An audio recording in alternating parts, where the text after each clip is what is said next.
E aí, pessoal, tudo bem? Vamos falar um pouco sobre o genocídio acontecendo no nosso país. Eu sei que vocês estão de saco cheio disso, mas principalmente neste momento em que os hospitais de São Paulo estão próximos aí da saturação, eu acho que a gente precisa falar a respeito. Eu estava recebendo o depoimento de um de vocês e a respeito da perda do próprio pai. E a forma como essa perda ela foi colocada assim, eu perdi meu pai por escolha dele. Olha a força nessas palavras. Eu perdi o meu pai por escolha dele, porque nós avisamos, nós conversamos, nós falamos sobre os riscos envolvidos no Covid, mas ele, que a vida inteira teve a preocupação com uma imagem de valente, de corajoso, de bravo, de destemido, alguém que gostava de correr riscos, de se expor. Ele manteve essa natureza durante toda a pandemia, não usando máscaras, não tendo medo, indo para o espaço público sem tomar os devidos cuidados. E aí ele pegou o Covid e veio a falecer. Isso é muito triste, porque muito provavelmente foi o que foi a exposição do pai dele que causou a infecção da mãe dele, e aí ele perdeu pai e mãe durante essa pandemia, e eu lamento muito, assim, meus sentimentos por essa sua perda. Mas aí você coloca a perda do seu pai como se ela fosse uma escolha dele, e até de certa forma foi, e a perda da sua mãe muito provavelmente é decorrente das escolhas que seu pai fez. Vamos traçar vamos contar uma outra história. Então, eu tenho uma amiga que está desesperada porque ela, bastante consciente,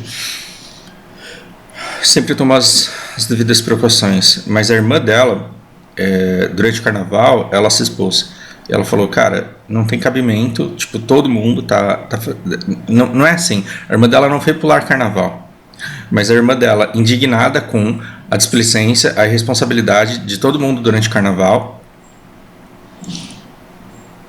ela começou a sair depois desse evento e a encontrar amigas em bares para poder conversar e para poder se livrar um pouco dessa sensação de enclausuramento, né? E aí qual é o raciocínio da irmã dela? Porra, se tá todo mundo na rua no carnaval, se tá todo mundo na praia no carnaval, se tá todo mundo fazendo festa ilegal no carnaval, clandestina no carnaval, como é que as pessoas podem me julgar por ir até um bar? E aí ela foi até um bar. Só que aí ela pegou Covid e passou para minha amiga, e a minha amiga tá carregando a culpa de ter passado para a avó, porque a irmã não teve contato com a avó, mas ela teve contato com a avó no momento em que ela não tinha sintomas, e aí a avó ela encontrou as UTIs com quase todos os respiradores ocupados e poderia ter encontrado a UTI completamente cheia. Então, assim, foi por pouco, ela conseguiu uma vaga. Tomara que tudo corra bem e que a avó dela saia saudável. Mas aquela vaga na UTI, ela está sendo ocupada e ela poderia estar vazia, e outras pessoas elas poderiam ocupar aquela vaga. Estão entendendo que, assim, o fato da avó dela ter conseguido uma vaga, que bom que conseguiu, mas está ocupando um espaço ali que poderia ter sido evitado. E então, assim, se eu aplicar o mesmo raciocínio de um de vocês a respeito da perda do pai por escolha dele mesmo, então a possível perda da avó, ou não, a possível falta de vaga devido a avó dela estar lá, levando à morte de alguém, ela seria então supostamente consequência da escolha da irmã dela. E assim, ao longo do carnaval a gente falou assim, ó, teve o Ano Novo e o Natal que fez os números subirem, aí baixou, e provavelmente depois do carnaval vai haver uma nova explosão, porque... E assim, são duas coisas. Não é só as pessoas que elas vão pro carnaval, mas o efeito que as pessoas que vão pro carnaval, elas causam em quem está as assistindo. A impressão inconsciente que as pessoas que celebram o carnaval, elas causam em quem está assistindo, porque lá no carnaval estão as pessoas que sempre se expuseram. Então, muito provavelmente, elas já pegaram ao decorrer do ano. Mas muita gente que está assistindo ficou tomando cuidado ao longo do ano inteiro. do ano passado inteiro. E aí, se você fica ao longo do ano inteiro tomando cuidado para não se expor, para não pegar esse vírus, você usa máscaras, passa álcool gel, e de repente você liga a televisão e tá todo mundo fazendo festa de carnaval e um monte de imagem de festa clandestina acontecendo em São Paulo, o que acontece? Você se sente um otário. Aí quando você se sente um otário, fala, então assim, por que é que as pessoas vão me julgar por me permitir uma coisa muito pequena? Então o que você teve depois do carnaval? Um monte de famílias que tomavam cuidados, um monte de pessoas isoladas que sempre tomaram cuidado, falando, gente, aí não dá, né? Se as pessoas estão comemorando o carnaval desse jeito, é porque o negócio realmente já perdeu o controle. Eu que não vou ficar me restringindo de encontrar as minhas amigas que eu não vejo há um ano. Aí você vai lá e encontra, só que aí uma dessas amigas estava no carnaval, ou teve contato com alguém que foi, ou simplesmente pegou.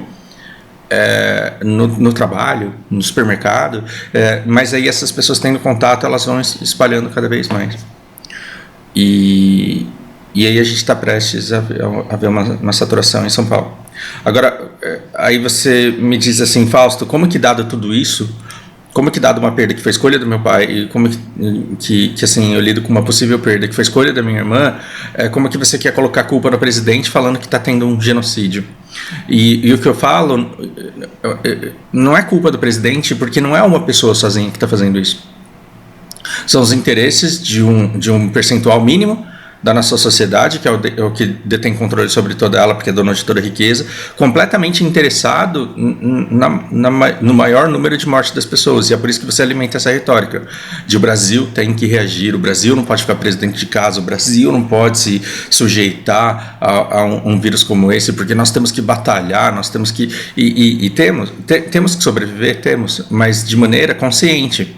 E se você quiser dizer assim, nós temos que resistir, o vírus está ali, coloque máscara, coloque um protetor, use todos os cuidados, mas siga a sua vida defendendo os interesses de sobrevivência da sua família, isso seria um discurso possível. Gente, o vírus está aí, você precisa pegar o ônibus, então faça um esforço enorme para não tocar em nada, veja se todo mundo à sua volta está usando máscara, tente não falar, porque quanto menos gotículas você emitir, maior vai ser a sua proteção e menor vai ser a chance de você acabar contaminando alguém. Então vá para o trabalho, mas vá tomando todos os cuidados possíveis para que você não espalhe isso, porque isso está aí.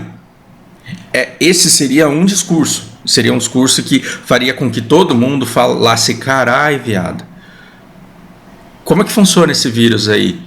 Se eu espirrar, peraí, com a máscara, será que para mesmo? Eu quero escutar um especialista falando. A especialista fala, olha, fica tranquilo, porque o vírus ele é menor do que o vão da máscara, mas ele precisa da gotícula de saliva, ele precisa daquele meio úmido lá. E quando você espirra, o vírus passa, mas a gotícula não, porque ela fica na máscara, ela molha a máscara. Então o vírus vai ficar lá. Se o vírus passar sozinho, sem o líquido, ele vai desnaturar, ele vai desidratar, ele vai se perder. Então a máscara ela é eficiente. Pelo amor de Deus, não use de tricô, porque a de tricô vai fazer vários pingos lá na cara do outro. Entendi. Então, tem uma pandemia acontecendo, eu não posso deixar de pegar o ônibus para trampar porque não dá, eu trabalho no serviço essencial e eu tenho que colocar comida na mesa, mas então eu tenho que tomar todos esses cuidados. Imagina se o Bolsonaro ele tivesse feito lives apoiados por toda a elite que o manipula e por todos os parlamentares que o manipulam e por todas as pessoas com quem ele tem conchavo. Imagina se ele, apoiado por toda essa base, estivesse fazendo lives dizendo, trabalhador, nós entendemos a sua dor, nós entendemos a sua dificuldade, você tem que trabalhar, mas toma cuidado, cara. Então, assim, quando você espirrar, faz de tudo para quê? Né? Quando você tocar em alguma coisa, lembre que todo lugar que você toca é potencialmente um lugar que tem o vírus. Então vai lá e dá uma spray, né? Faz assim, ó. Imagina o quão diferente seria. Agora, aí você fala, então você está dizendo que todas as pessoas elas estão morrendo porque o Bolsonaro não ensinou a usar máscara, não ensinou a passar álcool gel, como se ninguém mais estivesse fazendo isso. Você é otário? Veja, existe aí um outro grande ponto. Nós somos seres sociais. Então, quando a gente vê a gente xingando a Carol Conká nas redes sociais, a gente tem que xingar mais pesado. Então, a gente tem que ser o cara que dá porrada mais forte. Então, se alguém usa um palavrão de médio calão, a gente quer usar um de baixíssimo. Por quê? Porque a gente tem que ser o que dá a porrada mais forte. E todo o nosso comportamento, absolutamente todo o nosso comportamento, ele carece de validação social. A gente quer biscoito. E não tem problema nenhum, não é vergonha nenhuma admitir isso, a gente quer biscoito. Então, num lugar, se você nasce numa comunidade onde a única música que se toca é funk, e se você nasce num lugar onde a única coisa que coloca comida no prato das pessoas, com abundância é o tráfico, e você vê que os traficantes eles são respeitados, então você vai querer ser um traficante, você vai querer cantar funk, você vai querer fazer coisas que você não faria se você tivesse nascido em outro meio, porque dentro daquele meio social o seu comportamento está completamente validado. E se de repente você ganha na loteria e seu pai te leva para viver em Alphaville, seu pai ganhou na loteria, você saiu de uma comunidade no Rio e foi morar em Alphaville, em São Paulo. A sua vizinhança muda. Quando você chega na escola, você vê aquelas pessoas ali à sua volta e fala, não, eu não vou cantar funk aqui não, cara. Peraí, e antes de eu falar que eu sou traficante, deixa eu ver o que esses pessoal aí estão fazendo aí, estão usando aí. Deixa eu ver o que é legal nesse meio. E aí você fala, Fausto, isso daí é porque você está sendo hipócrita, elitista. Contrário, então. Contrário. Imagina se se o meu pai tivesse perdido tudo, não quando eu tinha 15, 16 anos, mas quando eu tivesse uns 6, 7 anos. Então, imagina se com 6, 7 anos eu tivesse saído do Parque dos Pássaros, que era um bairro residencial no ABC, e fosse levado para uma comunidade. E se de repente eu que estava acostumado a escutar o que ali, música clássica, se eu estava acostumado a ver as pessoas falando sobre ciência, sobre física e medicina, imagina se de repente eu fosse jogado numa comunidade e aí sim eu crescesse escutando as pessoas ouvindo funk e dizendo que estudar é perda de tempo porque a gente nunca vai ser nada e que o que a gente tem que ser é malandro. Imagina se eu fosse exposto a essa comunidade. Aí eu teria, no meu comportamento, uma necessidade de biscoito tal que faria com que eu fosse o cara mais funkeiro e o cara mais desvirtuador ali da coisa. Nossa, que palavra horrível que me veio à cabeça agora. O cara mais errado. Então, quando uma pessoa, no meio da pandemia, ela fala assim, eu sou valente, eu não tenho medo desse vírus aí não. O que ela está fazendo se não reagir a uma retórica que está permeando toda a nossa sociedade desde que esse vírus surgiu? É uma gripezinha, você vai regar, você vai ter medo de uma gripezinha, sendo que você tem um histórico de atleta, e eu não quero manter esse ranço somente ao Bolsonaro. Quantos outros canais ficaram dizendo que é uma besteira, que não tem cabimento, você ficar dentro de casa, você parar a sua vida por causa disso? Isso alimenta uma pessoa que queira biscoito para que ela tenha esse comportamento de eu não fico em casa não. Então recentemente nós tivemos uma MC que ficava falando assim, aglomerei mesmo. A única razão para que essa MC ela tivesse esse comportamento de aglomerei mesmo, fiz festa mesmo, aqui ó, vem coronavírus, a única razão para ela fazer isso é porque ela encontrava ressonância num grupo que a admirava e que a tinha como corajosa, rebelde e insubordinada, portanto forte e valente no meio que foi criado, nesse meio que foi criado. E aí o que aconteceu? Ela veio a falecer de Covid, e aí a gente vem e fala assim, essa MC era burra pra caralho, então ela mereceu morrer. Não, eu não consigo aceitar essa retórica de que ela morreu por burrice dela, é porque ela foi colocada num meio que provocou esse tipo de comportamento. Então é esse meio que vem primeiro, através dos meios de comunicação, de rádios, de geradores de conteúdo, de influencers, falando que isso não é nada, sendo que você tem toda a ciência provando que porque enquanto você fica falando que a Terra é plana, isso não está matando ninguém, mas quando você fala que o Covid não existe e não mata, e que não é um problema, aí você está realmente matando pessoas quando você propaga desinformação e quando você desvirtua e tenta desmentir a ciência, que está aí provando a verdade para todos.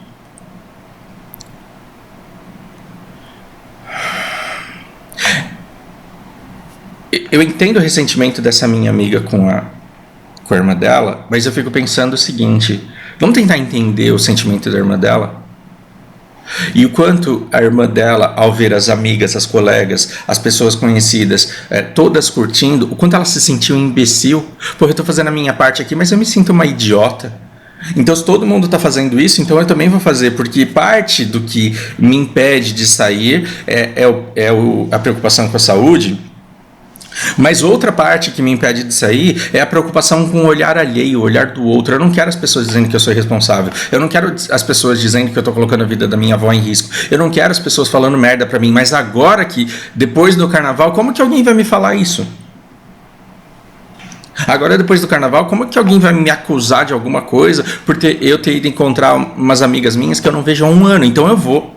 E aí, quando você vai, você que nunca se expôs a isso, vai lá, pega o vírus, leva para casa, passa para a irmã e depois passa para a avó.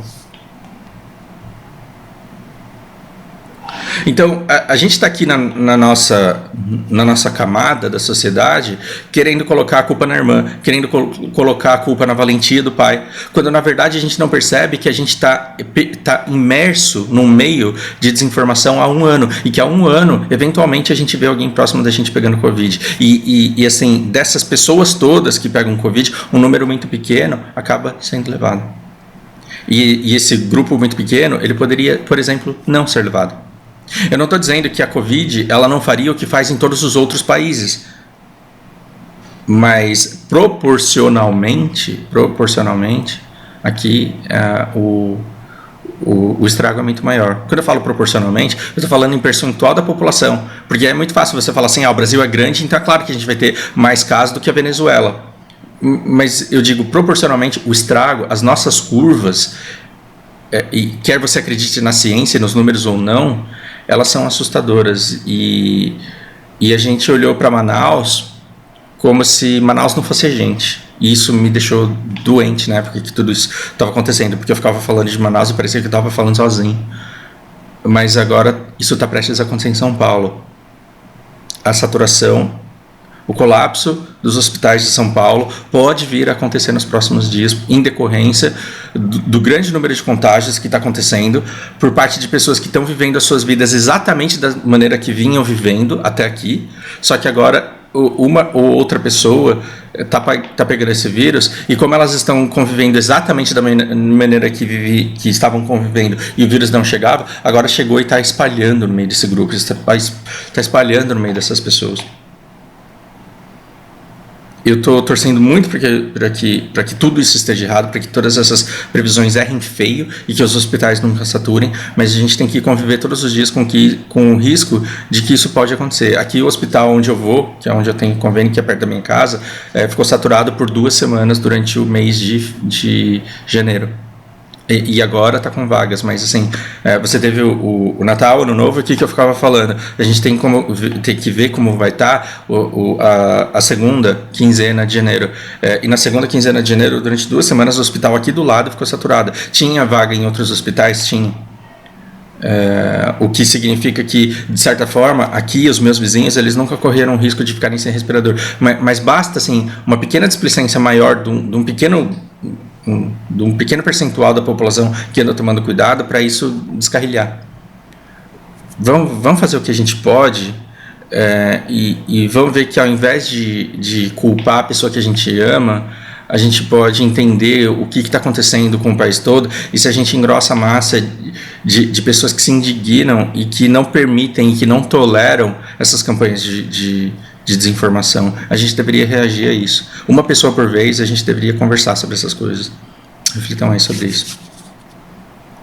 Bom, meus sentimentos, minha torcida para que corra tudo bem com a recuperação da avó. Fora isso, um grande abraço.